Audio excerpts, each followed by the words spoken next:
So, as I kind of normally do, I was curious to see how the kind of aggregator sites would rate the sort of feedback from fans. So, I looked at Rate Your Music, Sputnik, Best of Our Albums. All three had Somewhere Along the Highway as the number one album, based on fan ratings and reviewer ratings and things like that. Both Sputnik and Best of Our Albums had Salvation as number 2. Rate Your Music had Salvation as number 4, which I thought was a little bit odd. They had Vertical at number 2. Interesting. I know a lot of people, I think maybe people that just got into them really like that record, like new fans found that, loved that album. But and they had Dawn at number 3, the new album, which is cool. I mean they're cool, taking it into account. Then you had the likes of like Eternal at 5, Eternal at 4 in the Best of Our Albums one, Eternal at 6 out of 7 on Sputnik. Their self-titled one, Almost Always, the first album, Almost Always featured pretty low, as did Beyond. They were almost always in the bottom half. Mariner was the one that I thought I was a little confused by. On a couple of the lists it didn't feature at all, ostensibly because some people treated it as an EP. Sputnik had it at number 3. Like an hour and a half long. Sputnik had it at number 3 though, which I think is good. After Somewhere, Salvation, Mariner is certainly, to be honest, it's probably my third favourite. There was also a feature in Loudwire which I thought was quite interesting, which was Neurosis versus Cult of Luna, and it was like a fan vote, and they just sort of taken like a distinct track by each that sort of did a similar thing, like battled it out. Spoiler alert, Neurosis won at 68.6% with Cult of Luna on 31.4. Oh well, I mean that's not quite fair. That's like pitching a dad against his son. I've seen it happen. I know it's Glasgow, but I mean, and so I guess that's kind of in line with what we're saying. I mean, obviously in the context of their canon though, Somewhere Along the Highway isn't particularly unsung. But I think maybe as a genre and as a band, they don't play to the venues that they probably should be. The overall genre is not the most well known, and the band themselves are well known in metal communities maybe, but not necessarily well known. And they've never gone out there, they've never signed to a major, and they've never done huge amounts of interviews or press or done anything weird. They just like focus a lot on recording and then really focus on their live show as well once that's done. Like their light show is absolutely incredible. They're so tight live.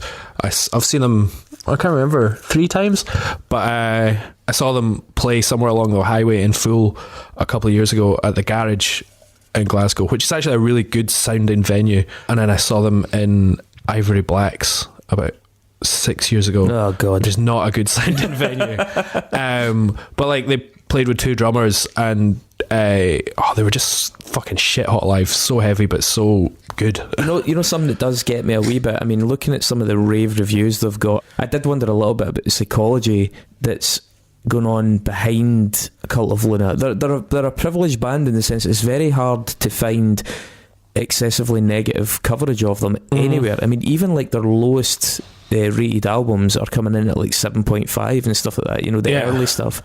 As good as they are, and they're a band I like, in fact I would say they're a band I like a lot, at times especially, they're absolutely not a 10 out of 10 9.6 band on the kind of scale of international bands over the piece. Some of their work is certainly up there, but not all of their work. But there's a kind of unimpeachability about Cult of Luna that I'm quite curious about, because it's almost like every scene needs this like champion, this like untouchable presence that everybody just, to be in that scene, you all nod and sort of agree. There's a consensus that this band is just, they're basically flawless. And that bothers me a wee bit about Cult of Luna, because they're definitely not flawless. There's huge sections of the discography. I don't know if there's huge sections. I think there's small chunks of some of their given records. That each song is like 10 minutes long, there's definitely there's albums where 30 minutes passed and you're like, that is not in the top 50% of their career, and I think that exempts them from the kind of upper echelons. I mean, if all they've never done a bad album though, but no, they've not, but they've had okay albums. And I think that's sort of, I'm just saying, like, to be getting 10s out of 10s, to be getting 9.6s in magazines that very rarely go over 8, and it's odd. I think there's an odd something about Cult of Luna that makes people want them to succeed, which is great for them, fantastic. I'm not particularly begrudging it. I find maybe I'm a little bit. I do really like the band. I do just think that's a little bit strange, though, looking at the level of their ratings. Because, I mean, Cult of Luna were the only band to ever get 10 out of 10 in Metal Hammer, apart from Metallica, on an album rating. It was for Salvation, wasn't it? Yeah. And that is... I mean, the fucking Metallica album was a black album, so... I know, but it's like a statement by the magazine. Yeah, and I think that's odd. What is it about this band that people are so under the spell of this band, as good as they are? But, I mean, it's just a talking point. I think it's kind of strange. But by no means a bad band. What I will say is, in the course of doing this research, and in the course of listening to all this stuff, given how revered Somewhere Along the Highway is, and how good it is, no argument there, but how revered it is, and the fact that I actually don't think Mariner is far off it for quality, but is dramatically less acknowledged. For me, I think Mariner is a more unsung album. I don't think it's quite as good as Somewhere Along the Highway, but it's substantially more overlooked than Somewhere Along the Highway. And so purely on the basis of the ratio of like quality to profile, even just within the context of the band's catalogue, I think I would actually probably put forward Mariner. But that's not an indictment of Somewhere. I think it's great, but I think Mariner has really taken me by surprise as to just how fucking excellent a record it is. I mean, I'll stick out my best of Cult of Luna Spotify playlist. Yeah, basically all albums, all tracks. That was like when I was trying to make a best of Fear Factory playlist, and it was just like, just all of Fear Factory. But maybe you're right. Maybe Mariner is slightly more unsung. But for me, like, if I'm going to come on and talk about an unsung band, then I'm going to talk about my favourite album and the one that I'm like sort of personally attached to. And Mariner is a fucking great record by probably, one of my top 3 favourite bands. But like Somewhere Along the Highway has like a personal connection to me because I just fucking love it so much, and I listened to it at a particular time in my life where it just like I bathed in it for fucking 6 months. So I couldn't come on this podcast and talk passionately about how fucking incredible Mariner is. I just talk about how it's a really great album and it should get more props. Whereas for the next 20 minutes, I'm going to talk to about how fucking unreal. No, I'll cut it down a little Please bit. do. No, take us away. Yeah. Hit it. So wait a minute, thematically this is based on the book Life and Times of Michael Kay by J.M. Coetzee, the South African author. Coetzee. Okay, so There's the All Disgrace is fucking tremendous. It's the one you always see in charity shops. It's fucking good, man. It's really good. I mean, it is quite funny that it explores the themes of male loneliness. Yeah, about a white man who's a South African white man who writes about the diaspora of white farmers. David, since you're a South African white farmer, since your accents are the toast of the town online, do you care to try and do a South African accent for us? South Africa's easy, mate. I can do a South African, man. Fucking hell, mate. Fuck. How did you jump into that so easy? I've been listening to too much Bob Mortimer on Atletico Mince. He does a South African story every week. Fucking prawns. Fucking prawns, mate. So this album was recorded in an octagonal wooden barn deep in the forest in Scandinavia. I mean, you can truly hear that with octagonalism. And apparently there were like women doing witchy wicca kind of stuff in the woods that the guys in the band kept seeing at various times, and they said that, well, obviously kind of contributes towards the kind of occulty, moody, creepy vibes of it. Of course they will. And obviously the barn, the whole octagonal wooden barn thing contributes to that analog aesthetic as well. Yeah. And natural reverb, clearly. I mean, they described it themselves as being a far less polished album even than Salvation. It's very vibey. It's organic. I mean, it's interesting talking about, I kind of missed that earlier, but like, a lot of what makes post-metal what it is are like elemental themes. You look back at Isis and Oceanic, and you look at Pelican with Australasia and and stuff like that. It's a genre of scale, isn't it? It's a genre of scale, and it's like being at one with Earth, and the world and nature, and like trying to, like, those riffs are gigantic, sweeping panoramas. Yeah, absolutely. It's a very cinematic genre, but also a very natural genre. As such, though, it's interesting the way they open the record, you know, because they don't go for this explosive thing to start. Well, much like on Salvation as well, you know, they come in with that quiet space, and I think what they're doing is, whereas on the first two records they're going in there, everything's turned up full, and their dynamic is between 9 and 10 on their amp. 9.5. Yeah, exactly. They're coming in here now and they're going, hey, for the next 80 minutes, expect really quiet bits as well as really loud bits. And then if you start quiet, then it makes the loud bits, you know, all the louder. Whereas if you come in at fucking 9, as they do on the first couple of records, where do you go from there? There's nowhere to move. One of the master strokes of the opening track, Merchant of the Heartbeats, is the fact as well that it's not throwaway.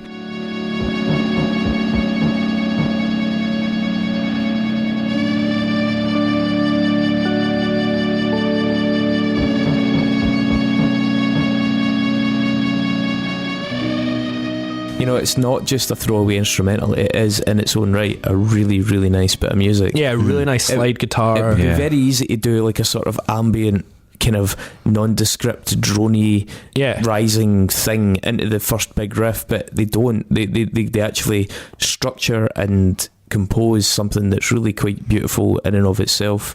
The wee kind of glockenspiel keyboard thing. Yeah, I've actually made the mention of that as well. It's awesome. That's beautiful. Awesome. It's a really, really nice production touch. I like the low croon as well, man. I know that's quite low in the mix, but it really adds to the atmosphere. I'm not mad in the croon. I think the song musically is far better than the singing.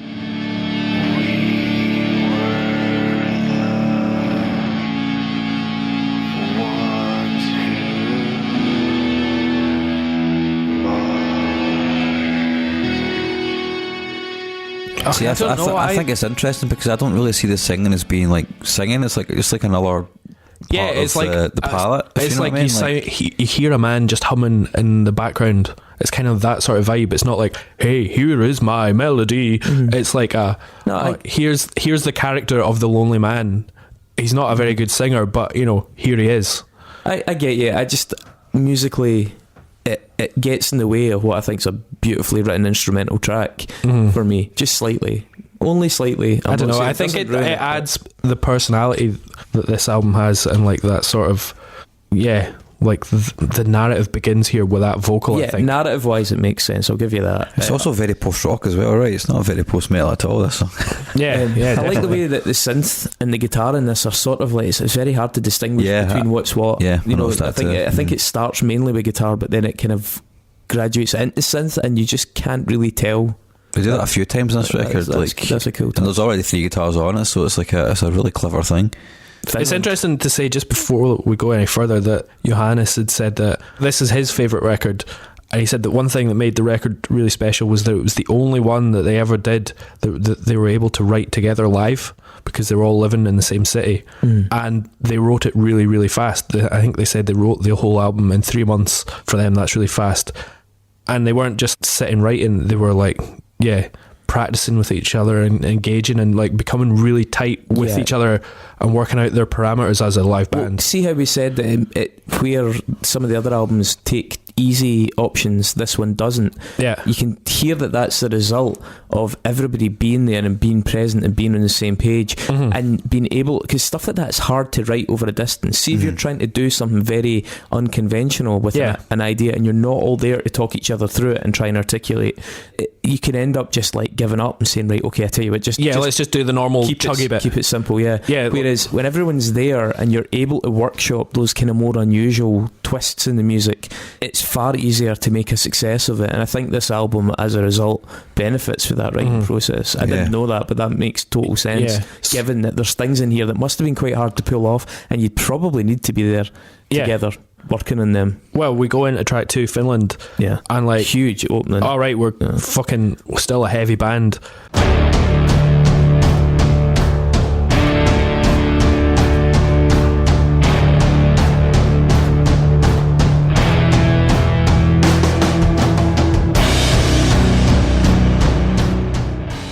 have lots of heft and lots of like the chug from Salvation. 1 minute 40 in, and I think this is like your first sign of a band that are really well practiced. It doesn't take the obvious turn.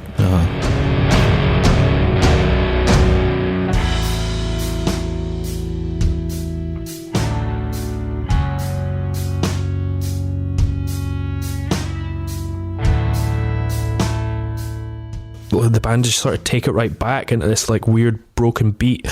It's a much slower crescendo through that song that you think is going to happen. The one thing about Finland is, I think, not through no fault of their own, it's slightly dated for the first few minutes because of the bands that came after. But I do think that what distinguishes Cult of Luna from any other sort of like post-metal band, nearly any other post-metal band, is at 4 minutes 10 they make a decision with a synthesizer that just lifts the entire thing to another level. It's fucking brilliant.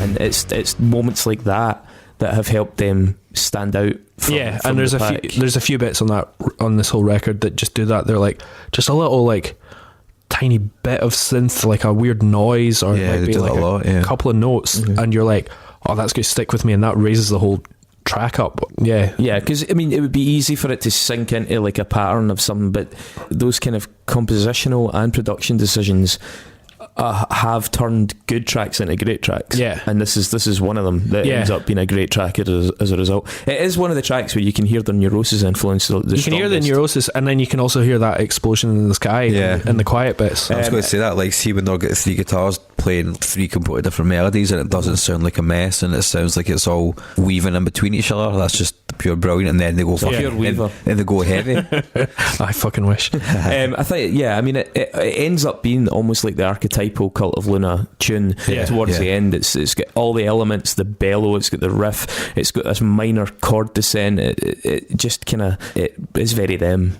The only thing I found interesting about this, which I don't think I liked, was the drum production in this song. I found it was just too raw and too upfront for me.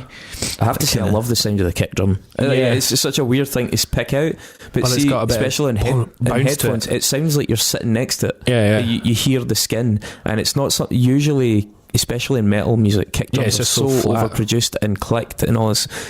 It sounds like a kick drum, and I think that's actually quite a nice that contributes to the organic, octagonal wooden barn. I can't think of the specific. Too high in the mix for me, I think. Okay.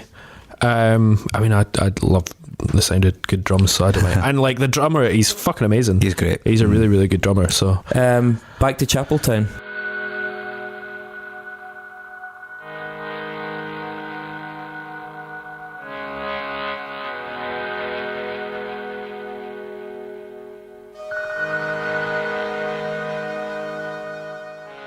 This is like the sort of King Cult of Luna riff that this is the most Salvation track on the record. You used the word shimmer earlier on, and I think that really applies to this one. It's really it's got that really basic, like, sort of single line riff going down below on the rhythm guitar or the bass, but then you've got those guitars just come in and shivering over the top. It's quite desolate.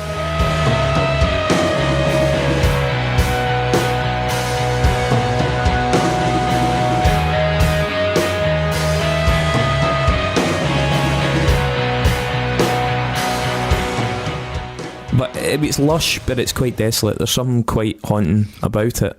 Without it being sparse. I don't really know if I'm articulating. I've written here the keyboard kind of sneaks around in the background on this one as well. It's kind of coming in and out. Like, you can hear it. It's not played a lot, but when it's there, it's like just filling little gaps. I would say the change, the step up at 3 minutes 40 in this is Cult of Luna at their best.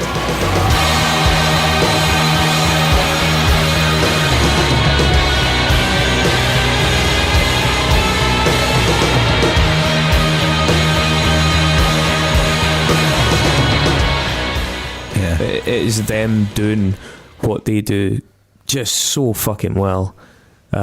It's very hard. There's really not a lot of other bands can do that sort of moment as well as them. And then track 4, and with her came the birds.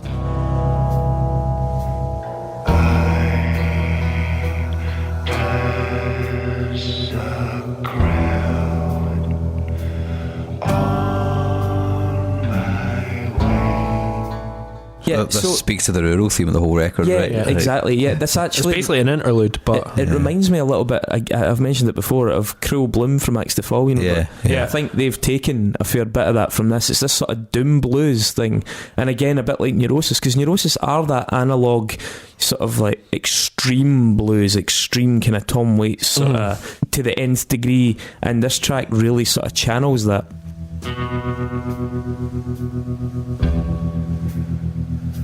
Leave me here for the crow. I think listening to the whole album of this, by the way. Yeah. It's a really, really cool twist in the metal genre. Yeah, hearing it done, this kind of like low down, dirty blues done so dark and heavy. And you know what? I think like even though this is basically like an interlude on another record, it's pretty strong. Here, for me, it's like it's the emotional heart of this record. It's like I'm stripped back to this, and this is what you're getting. Yeah, and it's about thematically, it's accepting being lonely, but not necessarily being miserable.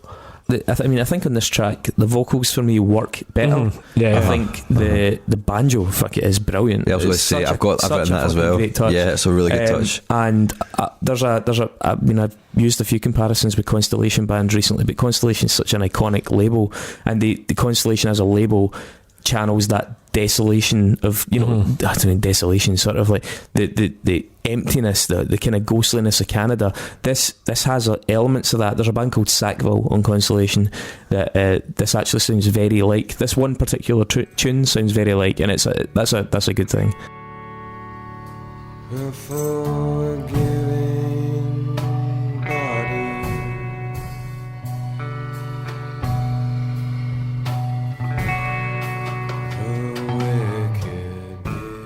So Johannes has said about this track that he said that it's definitely one of his favourite parts on the record, and if you listen really careful at the start, they'd put a mic outside of the cottage that they were recording in, or the barn, and recorded it in the middle of the night, and he's like, oh, it's a bit of a cliche, but I think we all had fucking candles and stuff like that. And if you listen in the first seconds, you can hear melting water from the snow melting from the roof.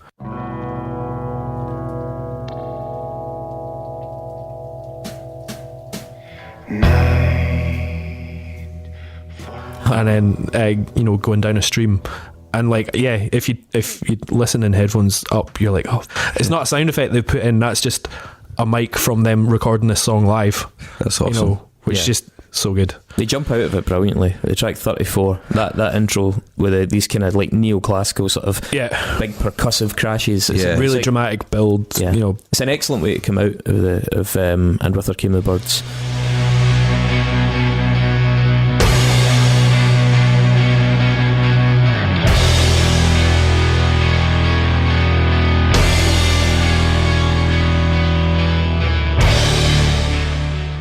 It's weird because it's actually like 34 is actually quite sparse. It's interesting. It does that thing that maybe Finland did as well, was that you expect it to build and build, but it doesn't. It collapses a little bit. Yeah, it retreats a wee bit. And it's like the beat that it retreats into as well is much less identifiable as a metal beat of any sort. I mean, it becomes very, very post-rocky, very sort of like odd. Yeah.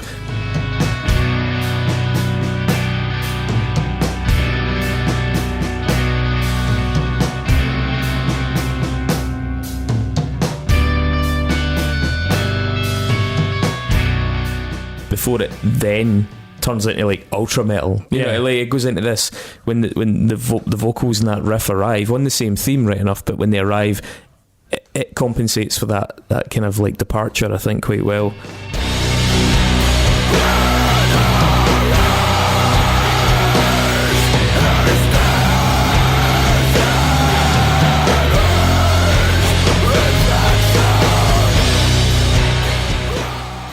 It's devastating when they come in. Like his vocals almost like fire breathing. I think it's because it stands in stark contrast to what was just come before it, but it's just like it's so up front in the mix as well. Yeah, it's huge. I don't want to say there's not necessarily a chorus in this, but if there's anything that can be called a chorus, there's a sort of almost mildly victorious kind of chord resolve that happens in that as well. Yeah, it's quite an empowering feeling. Yeah, definitely. I was just thinking too deep about the thematics of it, but like to me it sounded like if we're talking about this character of the lonely man, and then you've got this like the lonely man. On 34 he suddenly decides, oh fuck it, do you know what, I'm gonna get out of my bed of depression and deal with this, and then you realise, oh shit, I've got to get dressed and stuff, and you retreat a little bit. But then by the end of the song he's done, fuck it, no, I'm going to go outside and I'm going to buy potatoes. I'm going to barter with the witch next door. Dim, track 6. I fucking love this track.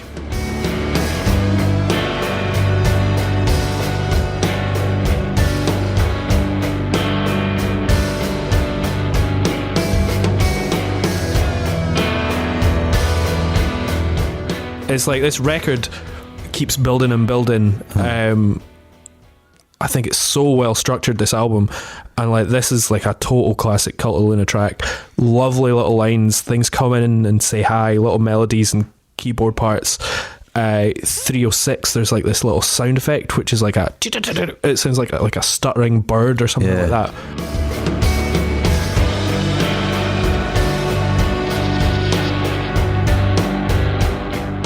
But it really fucking adds texture to the whole track. And then it gets bigger and better. Like 323, you've got this like perfect sort of Neurosis riff, but it's like more personal and perfected than I think Neurosis ever managed. And then like the lead guitar starts soaring up over the top. I'm going to say that was sacrilege, but yeah. By the time you get to like 630, the drums are just fucking amazing. The bass is chugging.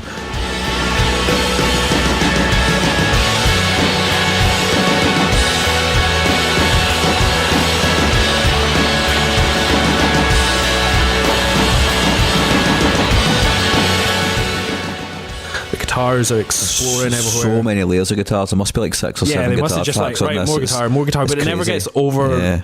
Like there's still somehow space there, even though it's so heavy, and then it breaks down a bit, and then there's one more time for just fucking one more chug, which is the classic Lonely Man. Just one more chug, and then it all just. But that's what 34 is. Yeah, exactly. 34 more chugs, and then quietly it just sort of falls apart.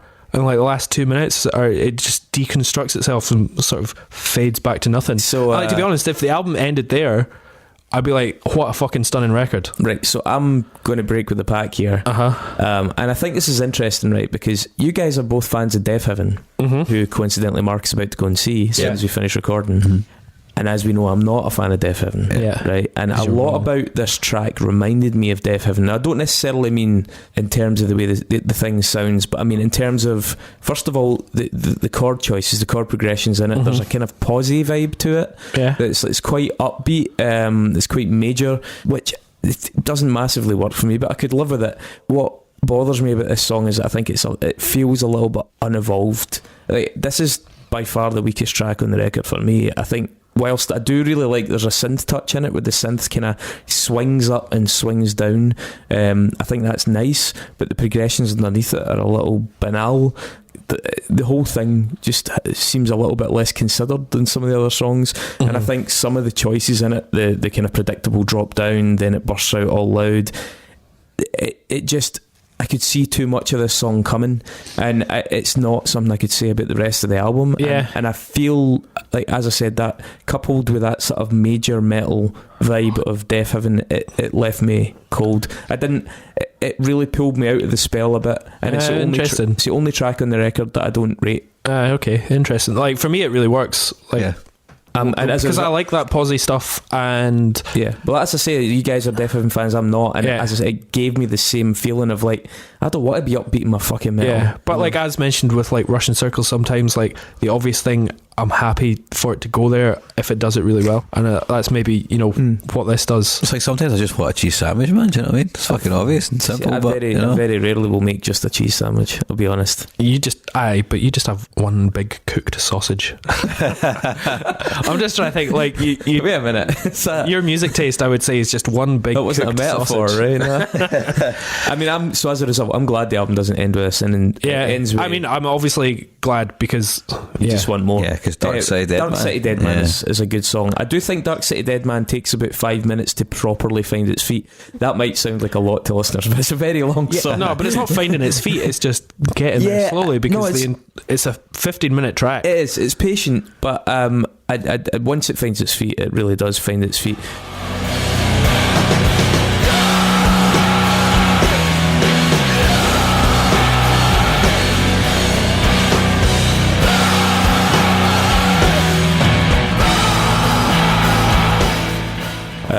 I think about 8 minutes 50 there's like a pitch bent thing. It's basically just one note that's been bent a semitone up and down, a semitone up and down, and it goes on for fucking ages, but it's super effective. And I thought it was a vocal sample.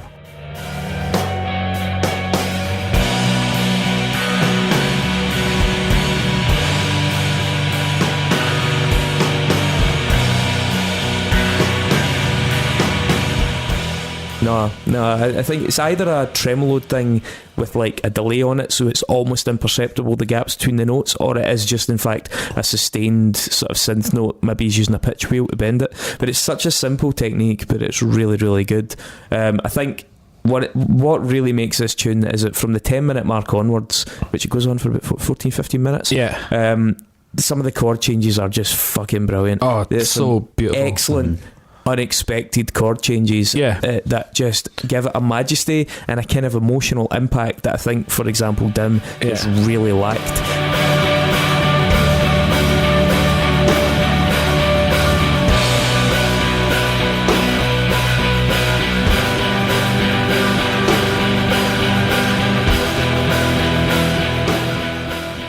And I really love the way that it just ragdolls you about at the end emotionally from chord to chord. It's a couple of nice majors, then a big minor, and it's just a real good emotional payoff. And the production is amazing, because like they just keep adding bits to it, and yet somehow there's still space. But I mean, it's the ultimate climax of the entire record.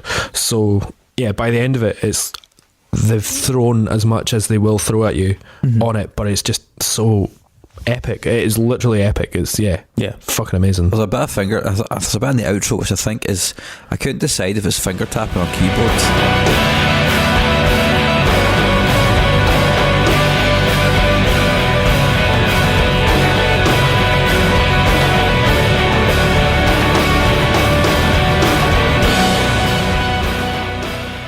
On a guitar, but it sounds like one or the other, just the outro like melody on a guitar or keyboard, and I was like, I don't know what that is, but I like that. I like that. I don't know what it is, but I like it. It could be either or. So it's a fucking really good record. I mean, it's one of my most played songs of all time. I just fucking love that song. And this record. So I mean, for me personally, it's like an album I've been waiting to put in since we started this, because it's one of my favourite albums of all time.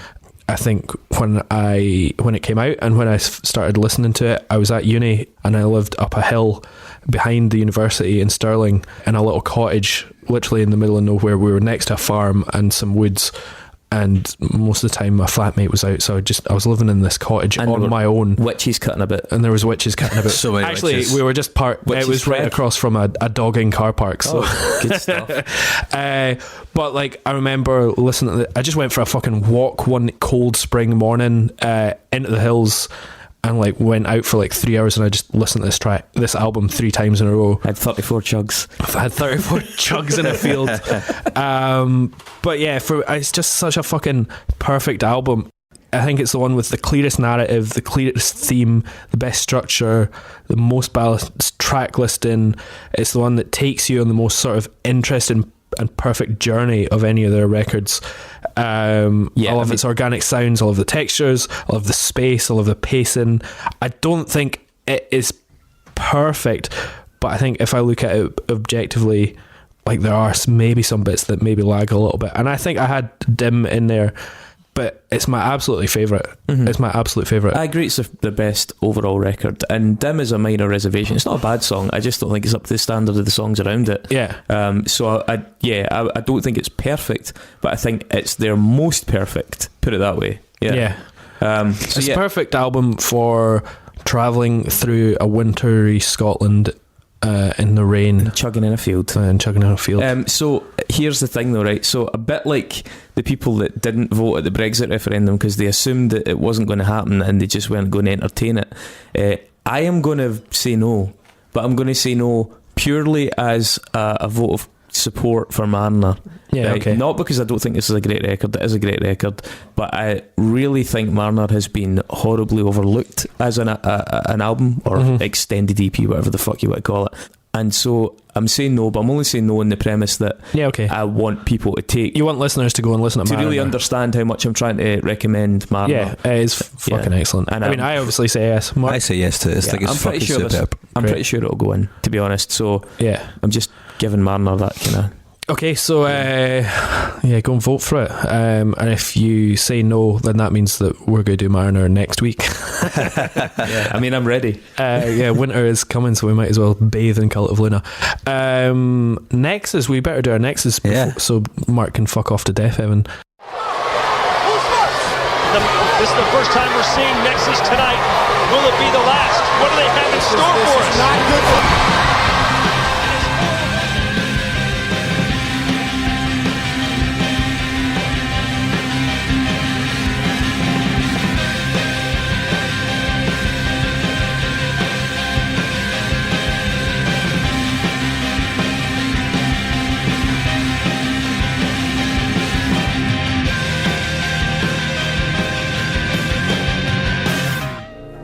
Why am I here? You're in the Nexus. This is the Nexus. For you, this is what you want. I chose Jimbo Jones from The Simpsons, but who... It was submitted by Mr. Tommy Simpson. Oh, Tommy Simpson. Okay, so I'll kick off because it's my... I've got to get from Cult of Luna to Jimbo Jones from The Simpsons. And I'll start with their drummer, Thomas Headland, who joined in 2003 after the Beyond. Thomas Headland is... he's born in Sri Lanka, actually, and then moved to Umia, and is like a mainstay of Cult of Luna, but he's also been like an amazing session drummer for a lot of bands, including Mike Snow, you know that pop MII yeah. And then also French band, French indie pop electro band Phoenix. No, you haven't, have you? Have you guys gone the same? You've gone the same route. Well, I'm going down you two. I know, we're just you so guys connected. Stay together. So let's see if I go the next. Yeah, let's go the next. So Phoenix, all right, French electro band, yeah, fine.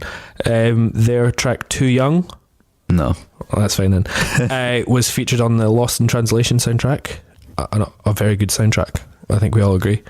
Lost in Translation featured Giovanni Ribisi as John, Scarlett Johansson's photographer husband.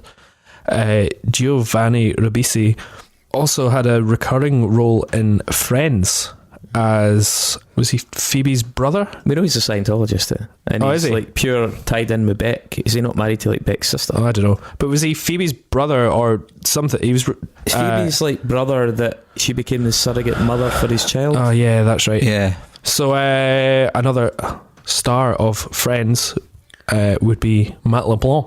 Matt LeBlanc. And a one-time Top Gear presenter. Now Silver Fox. Matt LeBlanc appeared in the Bon Jovi video "Say It Isn't So." Wow. In the year 2000, along with Arnold Schwarzenegger, Claudia Schiffer, and Emilio Estevez. Wow. I don't remember that video, but don't remember that song. Yeah, because that was like off that album that came out, Crush, where they like had a comeback album, and it was fucking shit, obviously. But it had that "It's My Life" track on it. Anyway, I like how that was, but fucking shit. But so Emilio Estevez, I don't know if you've ever seen the film Maximum Overdrive. Fuck yes. Starring Emilio Estevez. By Richard Bachman. Directed by Stephen King. Yeah, well, Stephen King's pseudonym was Richard Bachman. Richard Bachman, Robert? Yeah, Richard Bachman, and also he doesn't remember it, does he? Yeah, he was on so much cocaine in the mid-80s that Stephen King doesn't remember directing an entire film. Fucking love And if that you've movie. ever watched that movie, you can see this is a cocaine movie. I've seen that movie a lot. It's really good. It is mental, and it's got the AC/DC soundtrack as well. Fucking brilliant. Fucking truck kills a kid. Yeah, I know. Fucking Pepsi cans smashing into a whole like little league team's faces. Get people run over by a lawnmower. Dynamite. One of the other stars of that movie is a certain Yardley Smith. Oh, Yardley Smith. Who's best known as the long-running voice of Lisa Simpson in The Simpsons. The Simpsons, which features Jimbo Jones as the muffled bully. So there you go. Wow. I just want to say is actually, and I do it again, it's actually Tommy Smith that did the next, it's not Tommy Simpson. Yeah. Oh, well, better cut out that relation to his name then. So and it was donated by Tommy Simpson, so Tommy Smith. Get it right, and it was nominated. It was nominated by Tony Smith. It was nominated by Tommy Smith. So much like Dave, I began with Thomas Hedlund playing drums in Phoenix. He's a session drummer. He's actually credited as being a session drummer for them, so he tours with them. But he actually plays drums on their fourth album, Wolfgang Amadeus Phoenix. Singer Thomas Mars stated that the band used the Oblique Strategies flashcards when they were working on this album. Now, have you ever heard of these Oblique Strategies flashcards? No. Okay. So basically, each card offers a prompt that's supposed to be used to help promote lateral thinking when you come to a creative block. It was created mostly for musicians, and it was created by Brian Eno and Peter Schmidt, who's a British artist, and Brian Eno obviously a producer, etc. You can actually now get the cards as an app on your phone. I'm going to pull one right now and see what happens. This is it. So we're assuming you're having a mental block creatively. Infinitesimal gradations is all it says. That's it. Oh yeah, I remember that's. I'm listening to a Brian Eno podcast where he talked about them. Anyway, lots of artists have used these cards, particularly those that have worked with Brian Eno. And perhaps the most notable is like David Bowie, who used them apparently in all of his Berlin records, the Berlin Triptych. They were also used by Coldplay on their album Viva La Vida or Death and All His Friends, which was recorded. They work brilliantly. Yeah, I mean, they've had so many ideas recently. It was recorded. That record was unsurprisingly recorded by Brian Eno. In episode 11 of season 21 of The Simpsons, which is called $1 Million Maybe, Homer wins $1 million on lottery and decides to hide it from Marge and the whole family actually decides to just like sprinkle his family with random gifts. One of the gifts is he takes Bart to see Coldplay. Oh my god! And happy birthday! Chris Martin is in the episode playing himself, and the song Viva La Vida plays in the episode as well. So while the episode does not actually feature Jimbo Jones, it does feature Milhouse, and Milhouse is voiced by Pamela Hayden, who also voices Jimbo Jones. Okay, great. Do you guys know the phenomenon of zombie Simpsons? No. Is that...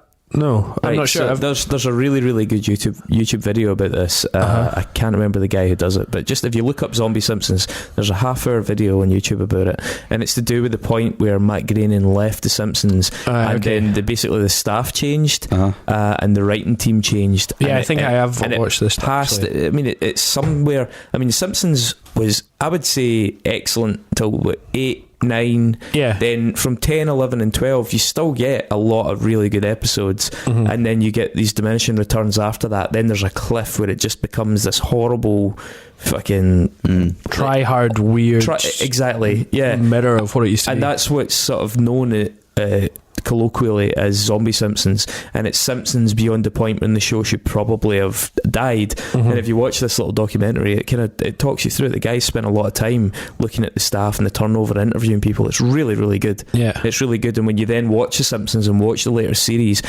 and it's sometimes hard to work out what it is you hate about it.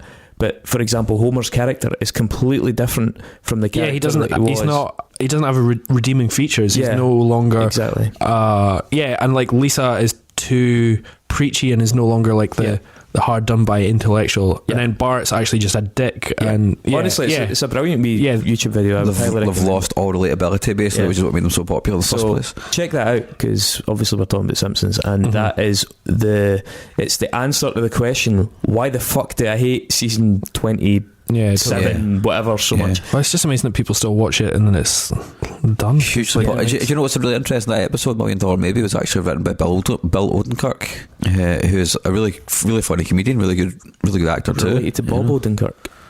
Yeah, sorry, I meant Bob Odenkirk. Yeah, sorry, that's what I meant. It was actually written by him. Yeah, all right, which is really strange. So Cult of Luna, as I mentioned earlier on, when Salvation came out, was only the second album ever to be awarded 10 out of 10 by Metal Hammer, the first being the Black Album by Metallica. For the 2004 Download Festival, the band Metallica's drummer, Mr. Lars Ulrich, who I'm sure we're all familiar with, drummer in air quotes, had fallen ill as a result of a, quote, weird half hour on a plane. Not quite sure what to make of that, but Lars was unable to play the Download Festival, so Metallica kind of frantically approached drummers from other their best song. Frantically approached drummers from other bands that were playing at the festival, and unfortunately all of them were too good and recruited them, and that included Dave Lombardo, who played with them, but also Joey Jordison. Joey Jordison drummed on a number, like he did the bulk of them, which included Creeping Death, For Whom the Bell Tolls, Enter Sandman. Joey Jordison is obviously a member of Slipknot, or was a member of Slipknot, and Joey Jordison famously, as part of Slipknot, used to do this bit where his drum kit would flip upside down on a pneumatic device. It's something that Tommy Lee Jones in The Fugitive, something Tommy Lee from Motley Crue had also done years before.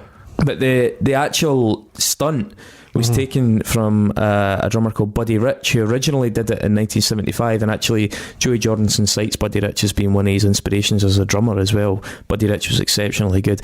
In the original stunt, Buddy Rich was on a wooden plank, and it went back through a curtain, and if you can imagine it just like a giant spatula, there was basically a team of guys at the backstage pressing down on one end of the spatula to raise him, and then manually turning it over, just obviously unable to let go whilst he was playing away on the drums attached to the other end. Health and safety would not allow that. The risk level was exponentially higher for this, and when you watch the video, it's almost as much fun to imagine the backstage as it is to watch Buddy Rich just ripping it. He's a fucking incredible drummer.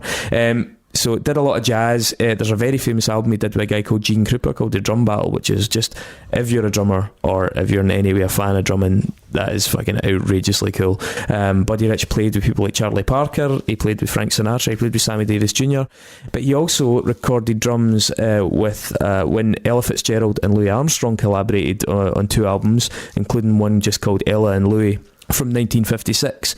Now, Louis Armstrong was actually a musical ambassador for the US. He was known as Ambassador Satch in the late 50s and early 60s. That included one trip in which he went to Ghana, and after he played, 100,000 people started protesting against the government because they were so inspired by the performance. And an even more notorious trip in the Congo to, I think it's the Katanga province it's called, where when Louis Armstrong visited as the ambassador, there were actually 2 sides at war as part of like a secession battle that was going on, and the 2 armies had a 24-hour truce just so they could all go and watch Louis Armstrong playing, which must have been fucking a wild concert to be at. But in the late 1950s, Louis Armstrong was actually interviewed for the Weehawken High School newspaper. Weehawken, as in like an Indian name, not just some kind of Scottish slang. The Weehawken High School newspaper was in New Jersey, and he was interviewed by a journalist called James L. Brooks. Oh, wow. And James L. Brooks is not only the writer and executive producer of The Simpsons, but also James L. Brooks, his nickname is Jimbo, and it was him that lent the name Jimbo to Jimbo Jones. By the way, nobody mentioned, but Jimbo Jones' proper name is Corky James Jones. It's alluded to often in The Simpsons that he's from a very wealthy family as well. Yeah. There's also a weird thing that his mum is like a a high-class prostitute. Yeah. I don't know if you saw that. And his hat, he's actually bald in the middle of his head. So that covers it, well, there you are. Thanks for Nexusing Cult of Luna. So we need a break from metal and punk. Yeah, we do. What are we going for, Chris? I fancy a bit of the gush, to be honest with you. I had a tough time deciding. There's a few that I want to do, and I can't quite decide what album. So I'm going to do one that I really know the album that I want to cover, and that is Turn on the Bright Lights by Interpol. Great. Their first album before they really broke big. People that know it love it. People that don't know it are idiots. Cool. Well, thanks, guys. So I'm going to be able to get behind that 100% because I absolutely fucking love that record.